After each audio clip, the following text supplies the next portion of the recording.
नजदीक के बांग्लादेशी रोहिंग्या को बुलाकर यहाँ की महिलाओं को, आदिवासी महिलाओं को, जो सीधी सादी बोली वाली महिलाएं हैं, उनको लव जिहाद में फंसाकर उनसे शादी कर रहे हैं। उसको शिक्षा देना चाहिए, रोजगार देना चाहिए। वो भीख देना सोच लिया है, महिला लोग को लाभांती कर रहा है। महिला सुरक्षा को लेकर के बहुत सवाल उठते रहते हैं हमारे देश में। आए दिन अगर एनसीआरबी रिपोर्ट की माने तो प्रत्येक लगभग 80 महिलाओं के साथ रेप हो रहा है। कुछ कहना चाहेंगे? 1000 रुपए मास क्या होगा? एक महिला का मेकअप किट भी नहीं आएगा। यहाँ पे कहा जाता है कि आदिवासियों का सुरक्षा होना चाहिए, लेकिन ये लोग वोट बैंक की राजनीति कर रहे हैं। ठीक है, आपने कहा कि पिछले 5 सालों में किशुन दास ने काफी अच्छा काम भी किया, उनका कार्यकाल अच्छा रहा, लेकिन लावालुंग में कई से सुदूरवर्ती इलाके जहाँ सड़क नहीं है, शिक्षा की व्यवस्था हालात सही नहीं है, बिजली व्यवस्था नहीं है। सिमरिया विधानसभा में चारों ओर चहुमुखी कमल खिल रहे हैं। कमल खिलेगा या तीरधनु? अगर भाजपा की सरकार बनते कैसे हटाएंगे आप लोग बांग्लादेशी रोहिंग्या? सबसे बड़ी समस्या क्या है सिमरिया में?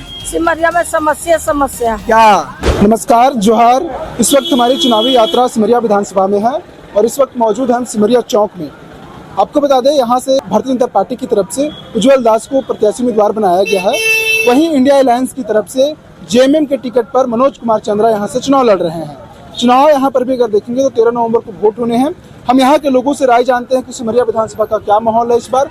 आपको बता दें, यहाँ से वर्तमान विधायक भारतीय जनता पार्टी के किशुन कुमार दास हैं और इस बार सिटिंग एमएलए यानी किशुन कुमार दास का टिकट काट करके भारतीय जनता पार्टी उज्जवल दास के ऊपर भरोसा जताई है। हम सिमरिया के लोगों से डायरेक्टली बातचीत करके पता करते हैं कि सिमरिया विधानसभा का क्या माहौल है। हमारे साथ कुछ महिलाएं हैं, इनसे भी बातचीत करते हैं। क्या नाम है दीदी आपका? मेरा नाम संजू देवी है। कहाँ से आते हैं सिमरिया में? हम तेलियाडी सिमरिया गांव से आते हैं। क्या लगता है इस बार सिमरिया में?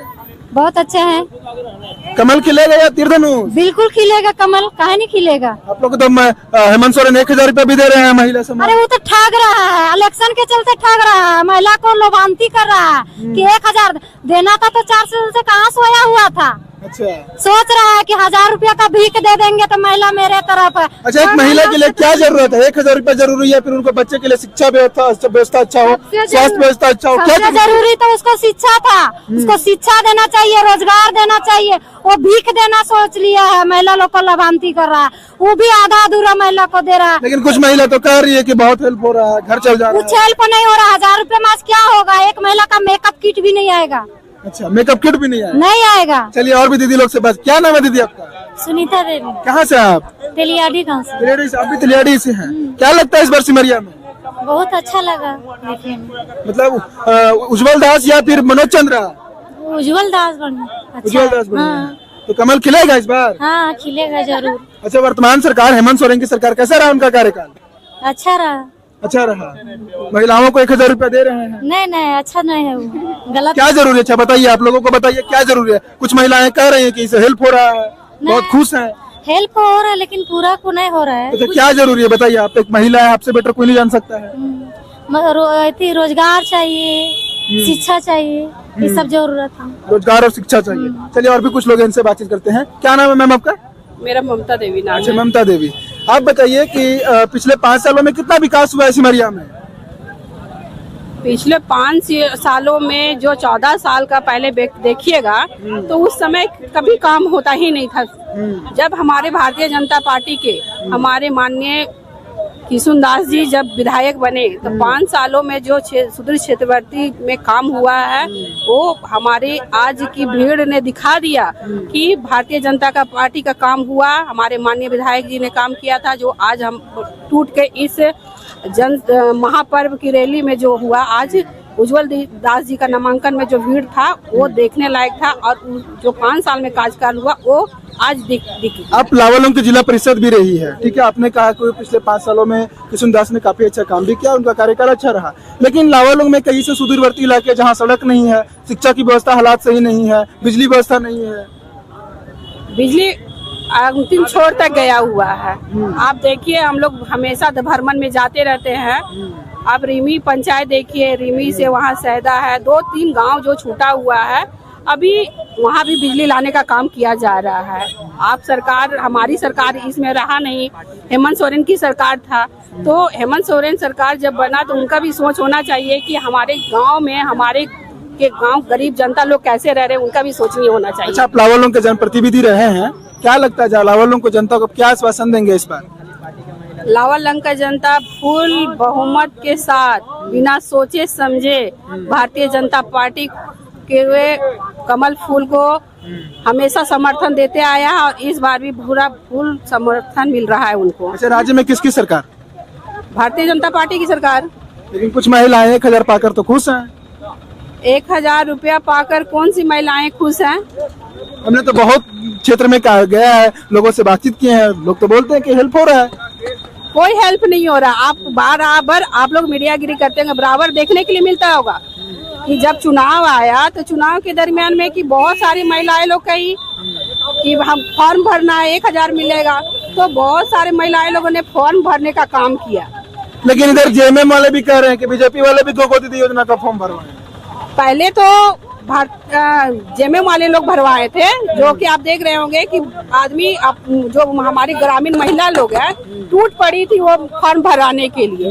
जब वो फॉर्म भरवाई, फॉर्म भी भरा तो बहुत सारे फॉर्म को फेंक दिया गया। हेमंत सोरेन की सरकार ने फेंक दिया। कुछ कुछ गिने चुने महिलाएं जो उनके समर्थक लोग के थे उनको ही दिया गया। और आज के डेट में देखा जा रहा है कि जब पैसा देने की बात आया तो कुछ कुछ महिलाओं को आ रहा है पैसा खाते में, और किसी का पता भी नहीं है कि मेरा। अच्छा, आप लावालौंग से आते हैं, लावालौंग में क्या सबसे बड़ी समस्याएं हैं? लावालौंग में देखिए पिछड़ा हुआ क्षेत्र है, वहाँ पे बहुत गरीबी जनता है। वहाँ पे खास करके शिक्षा का स्तर कैसे बढ़ेगा? शिक्षा का स्तर देखिए, शिक्षा का स्तर जब जिला लेवल पे आदमी आएगा नहीं, अच्छे लोग चुन के जब आएंगे नहीं, हमारा प्रतिनिधित्व अच्छे लोग करेंगे नहीं, तो फिर शिक्षा स्तर कैसे बढ़ेगा? आज भारतीय जनता पार्टी का सोच रहा कि स्कूल में जितने भी बंद भी करवाएं और एक जगह लाने का काम किया, जो कि हर एक बच्चे को हर एक जगह पे आंगनबाड़ी के में बच्चे लोग को आने का मौका मिल रहा है, घर घर तक जाके आ रहा है बच्चा लोग भी। और स्कूल में भी देखिएगा कि जब भारतीय जनता पार्टी का सरकार था उस समय इतना प्रशासन पदाधिकारी टाइट रहते थे कि स्कूल तक पहुंच जाते थे। चलिए दीदी से भी बात करते हैं। क्या नाम है दीदी आपका? अनामिका देवी। अनामिका देवी, आप भी सिमरिया विधानसभा से? जी। क्या लगता है इस बार सिमरिया विधानसभा का क्या माहौल है? सिमरिया विधानसभा में चारों ओर चहुमुखी कमल खिल रही है। लेकिन हमने चौक पे लोगों से बातचीत किया, लोग तो कह रहे हैं कि तीर धनुष भी चलेगा। चारों ओर मैं बता रही हूँ आपको कि लोगों के दिल में कमल बसा हुआ है, हर जनता के दिल में कमल बसा हुआ है। और इस बार पूरी भारी बहुमत से भारतीय जनता पार्टी की सरकार बनेगी और उज्जवल दास की विधायक बनेंगे और कमल फूल यहाँ से खिलेगा तो खिलेगा। अच्छा, आप एक महिला हैं, आपसे बेटर ये चीज कोई नहीं जान सकता है। महिला सुरक्षा को लेकर के बहुत सवाल उठते रहते हैं हमारे देश में। आए दिन अगर एनसीआरबी रिपोर्ट की माने तो प्रत्येक लगभग 80 महिलाओं के साथ रेप हो रहा है। कुछ कहना चाहेंगे? क्योंकि केंद्र में आपकी सरकार है, कानून भी है बकायदा, इसके बावजूद भी ये चीज फॉलो नहीं हो पा रहा है। केंद्र में हमारी सरकार है, लेकिन राज्य में जो ये भ्रष्ट सरकार बैठे हुए हैं और सबसे ज्यादा जो गंदगी भी फैल रही है वो हमारे राज्य में फैल रही है। आप झारखंड राज्य में देख लीजिए, पूरी तरह से डेमोग्राफी बदल रही है यहाँ की। लेकिन आप ये डेमोग्राफी की बात की, भारतीय जनता पार्टी ने इसे एक बतौर मुद्दा बनाया था, लेकिन भारतीय जनता पार्टी का मैनिफेस्टो तो मानो गायब हो गया है। आप एक बार पहले मेरी बात को सुनिए। ये आदिवासी बहुल राज्य है, यहाँ पे कहा जाता है कि आदिवासियों का सुरक्षा होना चाहिए, लेकिन इन लोग वोट बैंक की राजनीति कर रहे हैं। हमारे वर्तमान में जो सरकार थे हेमंत जी, वो वोट बैंक की राजनीति कर रहे हैं। वो नजदीक के बांग्लादेशी रोहिंग्या को बुलाकर यहाँ की महिलाओं को, आदिवासी महिलाओं को, जो सीधी सादी बोली वाली महिलाएं हैं, उनको लव जिहाद में फंसाकर उनसे शादी कर रहे हैं और उसके बाद उनकी जमीन को हड़पने का काम कर रहे हैं और ये वोट बैंक की राजनीति करने। अच्छा चलिए ठीक है, अगर भाजपा की सरकार बनते कैसे हटाएंगे आप लोग बांग्लादेशी रोहिंग्या? हम लोग उसका सबसे पहले वोटर आईडी का चेक करेंगे, हम लोग उसका आधार कार्ड का जांच करेंगे कि ये कब का बना, कैसे बना, ये कितने देश, उनका खतियान जांच करवाएंगे हम लोग कि ये कितने दिन से उनका खतियान है कि नहीं है हमारे झारखंड का। और हमारी सरकार ये चीज करेगी, हमारी भारतीय जनता पार्टी की सरकार बनेगी तो सबसे पहले हमारे ये रोहिंग्यों को भगाने का काम करेगी। क्या कहना चाहते हैं सरकार से? महंगी तो सब कुछ के बढ़ल है, महंगाई बढ़ गई, बहुत महंगाई बढ़ल है। डीजल है 50-60 रुपये, अभी 100-200 रुपये किलो। एक मीट्रिक तेल पता सरकार वैट लेती है, टैक्स लेती है। हाँ, टैक्स कहा लेते हैं, साड़ी ले जाए टैक्स से, कुछ ले जाए टैक्स लगा। ये कौन नियम है टैक्स लगाने का? सरकार कैसे चलेगी? हाँ? सरकार कैसे चलेगी अगर आप टैक्स नहीं पे कीजिएगा? सस्ता करे सरकार सब कुछ को। तो फिर सरकार आपको जो मूलभूत सुविधाएं दे रही है कैसे देगी? अगर 1000 रुपये आप ले रहे हैं कैसे देगी सरकार अगर टैक्स नहीं लेगी तो? टैक्स कहा ले, टैक्स पहले नहीं अगर मिलता था तो नहीं, अगर टैक्स देखिए चलता था। अब टैक्स ले रहा है तब भी चल रहा है, पहले नहीं टैक्स मिलता था तो तो सस्ता कीजिए सब कुछ, बहुत महंगाई बढ़ल है। चलिए दीदी से बात करते हैं। क्या लगता है दीदी, एक सेकंड बात कीजिए, क्या लगता है इस बार सिमरिया में, क्या लगता है इस बार?